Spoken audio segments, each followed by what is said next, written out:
نماز پڑھنے کا طریقہ یہ ہوگا کہ جب آپ فجر پڑھ رہے ہیں تو آپ یہ نیت کریں گے کہ میرے ذمے فجر کی جتنی نمازیں قضا ہیں ان میں جو نماز سب سے پہلے نمبر پہ آتی ہے میں وہ پڑھ رہا ہوں یا پڑھ رہی ہوں.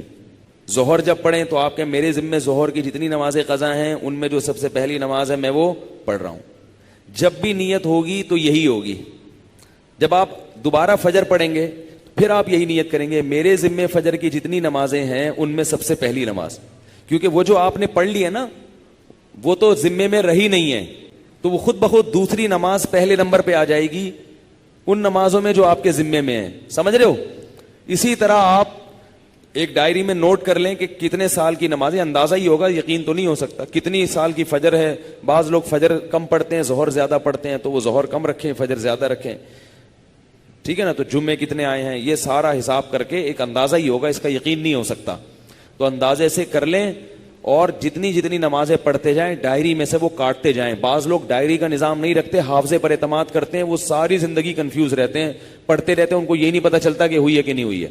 اس لیے حافظے پر اعتماد نہ کریں, ڈائری میں باقاعدہ نوٹ کریں اور جتنی نمازیں ہوتی جا رہی ہیں ان کو کاٹتے چلے جائیں, تو انشاءاللہ یہ نمازیں آپ کی کمپلیٹ ہو جائیں. تو بھائی 24 گھنٹے میں کم از کم ایک دن کی نماز لازمی پڑھو.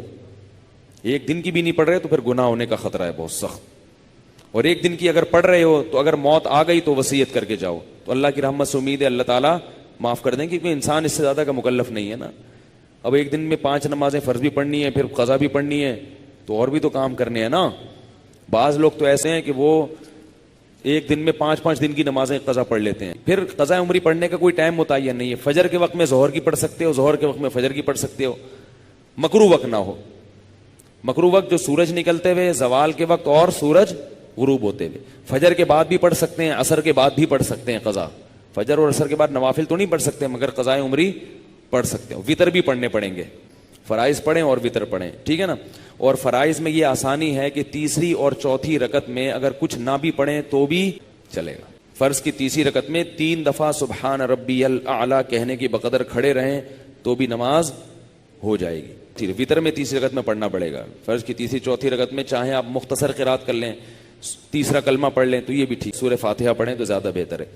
تو یہ بھی, اور اس سے نماز آپ کی مختصر ہو جائے گی.